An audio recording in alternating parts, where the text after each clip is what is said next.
بسم اللہ الرحمن الرحیم۔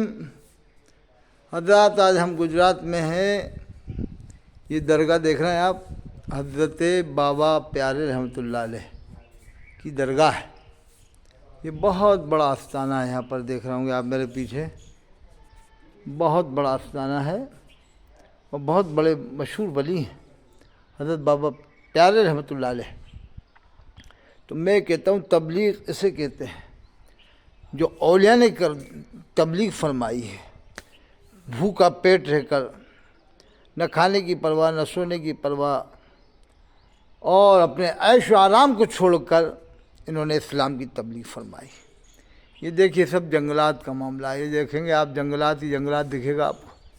یہ پیچھے ندی ہے، نرمدا ندی ہے۔ اب آج کل کے مولوی تو صرف پیری مریدی میں ہیں۔ یہ جو پیر ہیں، کیا ہے کہیں کے بھی پیر ہوں، میں تو کہہ رہا ہوں صرف وہ اپنا بینک بیلنس، زیادہ تر لوگ پیر اکٹھے کر رہے ہیں۔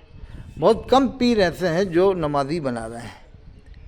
100 میں سے ایک پیر ہی ملے گا جو نمازی بنا رہا ہوا ہے، ایک آدھ مشکل سے، ایک دو مان لو، لیکن زیادہ تر پیر تو ایسا ہی ہے کہ بس مرید بنا لیا کہ ہمارے مرید اتنے ہیں، سورت میں اتنے، بڑودہ میں اتنے گجرات میں، کرناٹک میں۔ یہ مرید بنانے سے ایسے کیا ہوتا ہے؟ بڑے پیر صاحب، پیران پیر حضرت شیخ عبدالقادر جیلانی رحمۃ اللہ علیہ فرماتے ہیں کہ جو نماز نہ پڑھے اسے مسلمانوں کے قبرستان میں دفن مت کرو۔ اور یہ پیر ہے کہ انہی کے سلسلے میں مرید بنا رہے ہیں۔ ارے ان کا فرمان ہے جو نماز نہ پڑھے اسے قبرستان میں دفن مت کرو مسلمانوں کے، اور یہ مرید بناتے پھر رہے ہیں کہ کہتے کہو اپنا، میں نے اپنا ہاتھ غوث اعظم کے ہاتھ میں دیا۔ یعنی ایک طرح کا دیکھیے آپ کتنا عجیب معاملہ یہ نظر آتا ہے کہ بڑے پیر صاحب کے ہاتھ میں ہاتھ دلوا رہے ہیں، کہتے ہیں کہ کہو کہ میں نے اپنا ہاتھ بڑے پیر صاحب کے ہاتھ میں دیا۔ ارے بے نمازیوں کا ہاتھ تم دلوا رہا ہو، بے نمازیوں کا ہاتھ تم دلوا رہا ہو بڑے پیر صاحب کے ہاتھ میں، یہ کس کتاب میں لکھا ہے؟ حضرت نے تو فرمایا جو 3 دن تک نماز نہ پڑھے اس کو قتل کرنا جائز ہے۔ 3 دن تک جو نماز نہ پڑھے، امام شافعی کے نزدیک بھی قتل کا حکم ہے بے نمازی کو۔ جو لوگ 73 فرقوں والی ایک ہی حدیث بتاتے ہیں، کیا ان کو اور حدیثیں نظر نہیں آتی کہ جو نماز نہیں پڑھتا اس کا کیا حشر ہوگا قیامت میں؟ قرآن میں اللہ نے فرمایا فَخَلَفَ مِن بَعْدِهِمْ خَلْفٌ أَضَاعُوا الصَّلَاةَ۔ اللہ فرماتا ہے جنہوں نے نمازیں برباد کی، واتبعوا الشہوات، نفسانی خواہشات میں مبتلا ہوئے، فَسَوْفَ يَلْقَوْنَ غَيًّا، تو اللہ فرماتا ہم ان کو وادی غی میں داخل کر دیں گے۔ وادی غی جہنم کے اندر سب سے نیچے وادی ہے۔ اب جو لوگ 73 فرق والی ایک ہی حدیث بتاتے ہیں کہ 72 جہنم میں جائیں گے، ایک جنت میں، تو وہ جن کو یہ جنتی بناتا ہے مولوی، ان میں شرابی ہیں، کبابی ہیں، جواڑی ہیں، سٹوری ہیں، بے نمازی ہیں، نہ زکوٰۃ دیتے ہیں، نہ نماز پڑھتے ہیں، رمضان کے روزے نہیں رکھتے ہیں، ان کو یہ جنتی بنا دیتا ہے آ کر کے۔ یہ مقرر آج کل کا، اور آدمی جو ہے کہ سنتا رہتا ہے، یہی نہیں پوچھتا کہ جناب یہ بتاؤ کہ کیا تمہیں اس حدیث کے علاوہ اور بھی حدیث معلوم ہے؟ یہ جو تم بے نمازیوں کو جنتی بنانے لگ گئے اس حدیث کو سنا کر، نمازیوں کو جہنمی بنانے لگ گئے، یعنی نمازیوں کو جہنمی بنانے لگ جاتے، نعوذ باللہ۔ عرب کے لوگوں کو، مکہ شریف مدینہ شریف کے لوگوں کو، جامع ازہر مصر کے لوگوں کو، نضوہ کے لوگوں کو، مدارس علوم سہارنپور کے لوگوں کو ایسے تھوڑی جہنمی بنایا جا سکتا ہے صاحب۔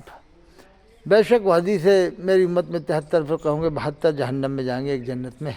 لیکن اس حدیث کا کیا یہ مطلب ہے کہ آپ نام لے کر کے بتاؤ کہ یہ ہوں گے، یہ ہوں گے؟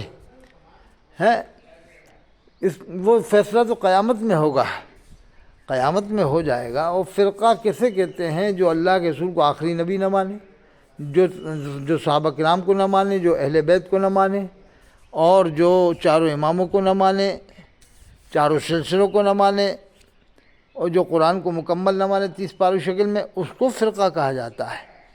اب جن کو یہ جہنمی بناتے ہیں الحمدللہ وہ تو اہل سنت والجماعت ہوتے ہیں، چاروں اماموں کو ہی مانتے ہیں، سلسلے بھی مانتے ہیں، قرآن کو ہی مکمل مانتے ہیں، صحابہ کرام کو ہی مانتے ہیں، اہل بیت اطہار کو ہی مانتے ہیں، اولیاء اللہ کو ہی مانتے ہیں۔ اب کمی بیشی تو سب میں ہی ہے، تھوڑی بہت کمی غلطیاں تو سب میں ہی ہیں۔